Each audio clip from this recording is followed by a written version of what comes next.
Hello YouTubers. We're still discussing slavery in the Bible, specifically slavery in the Old Testament. Up to this point in the previous videos we've looked at slavery as sanctioned by the Mosaic Law and discussed the issues surrounding entry, legal status, treatment, and basically have looked at the differences between slavery as sanctioned by the Mosaic Law and slavery as we understand it. Now we're going to turn our attention to motive. The question is often asked, especially by the skeptic and sometimes by the believer, why did God allow slavery to begin with? In the New World, the motivation for slavery is quite obvious. It was motivated by the economic advantage of the elite and basically greed. In the Old Testament, there is a fundamental difference here, and that is slavery of the Old Testament was essentially designed to serve the poor. Reading from Leviticus chapter 25 verses 35 through 43, if one of your countrymen becomes poor and is unable to support himself among you, help him as you would an alien or temporary resident so he can continue to live among you. Do not take interest of any kind from him, but fear your God so that your countrymen may continue to live among you. You must not lend him money or interest or sell him food at a profit. I am the Lord your God who brought you out of Egypt to give you the land of Canaan to be your God. If one of your countrymen becomes poor among you and sells himself to you, do not make him work as a slave. He is to be treated as a hired worker or a temporary resident among you. He is to work for you until the year of Jubilee. Then he and his children are to be released, and he shall go back to his own clan or to the property of his forefathers. Because the Israelites are my servants, whom I brought out of Egypt, they must not be sold as slaves. Do not roll over them ruthlessly, but fear your God. Leviticus 25 verses 35 through 43. And it should be noted that this is the passage leading up to Leviticus 25 verses 44 through 46, which we've already discussed extensively in the previous videos. Indeed, as we shall note a little bit later, the proceeds of the transaction went to the servant only. Each sold himself to someone. In other words, a person sold himself into slavery. The proceeds would go to the slave. Okay? Quite different than what took place in the New World, or is in slavery as we understand it in modern day terms.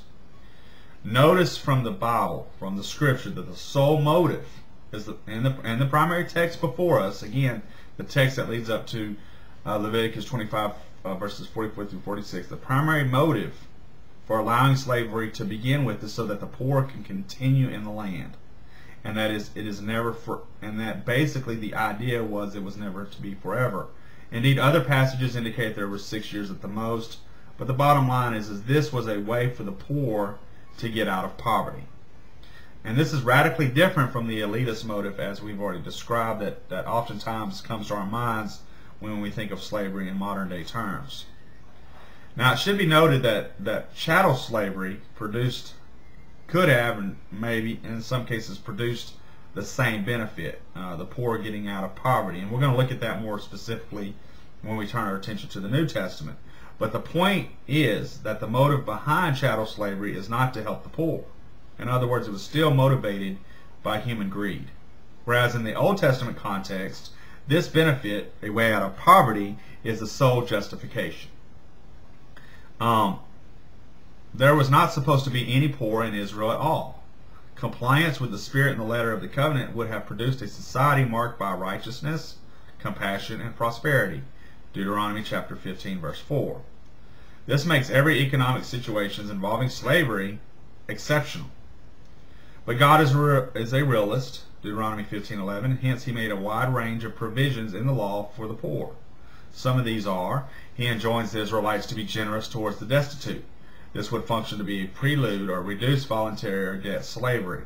In the same passage, he expressed the hope of Pan's success, Deuteronomy 15:7.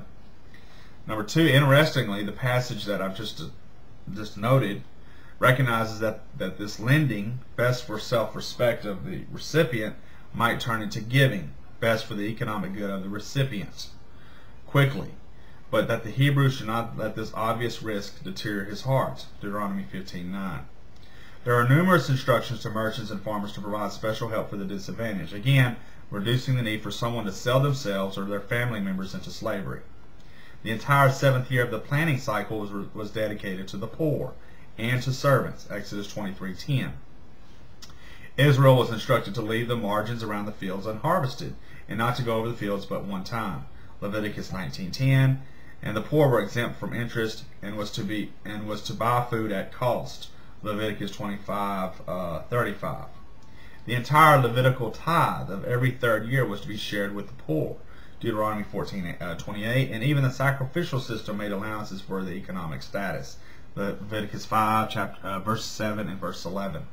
Indeed, there was even a major structure in the economic system designed to support the poor, the automatic cancellation of debts every 7 years, Deuteronomy 15, verses 1 through 4. The motivation basically in the Old Testament, as sanctioned by slavery as sanctioned by the Old Testament Hebrew law, was basically to allow another avenue to alleviate poverty. And that was the sole justification and motivation for it. Now let's turn our attention to exit. Slavery, as we understand it, slavery was to be forever. There was never any means of attaining freedom stipulated in the arrangement. In the cases of an owner granting freedom, it was generally a bare bones release. No property went with a slave. In the Old Testament, one of the most amazing things about Hebrew servant status was how easy it was to get free. There might be a message in here about how God's true attitude towards it was. First of all, freedom could be bought by relatives, Leviticus 25:49. The servant could buy his own freedom whenever the master wanted to let him go. Whether or not the master wanted to let him go or not was irrelevant. The servant could buy his own freedom, Leviticus 25:49. Every 7th year, the Sabbath year, all Hebrew servants were automatically to go free without any payment of any money to the master. Minor injuries due to abusive treatment automatically resulted in immediate freedom. This is actually labeled as to compensate, implying rights, duties, and debts. Exodus chapter 21, verses 26 through 27. I've already quoted that passage many times actually and gone over it quite extensively, and I would encourage you to read it again. When freedom was granted, the master was obligated to send his servants out with liberal gifts to allow them to occupy the land with sufficiency again. Deuteronomy chapter 15, verse 13.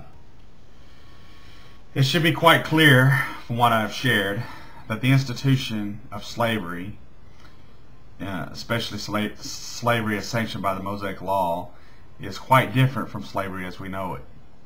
The Mosaic Law involved voluntary, fixed-term, flexible, and protected the servant labor roles, and was unlike the Western chattel labor in almost all respects. To label it as slavery, except in the most general metaphorical sense of the word, is significantly inappropriate.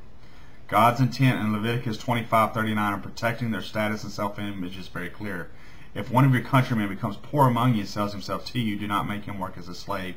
He is to be treated as a hired worker among you.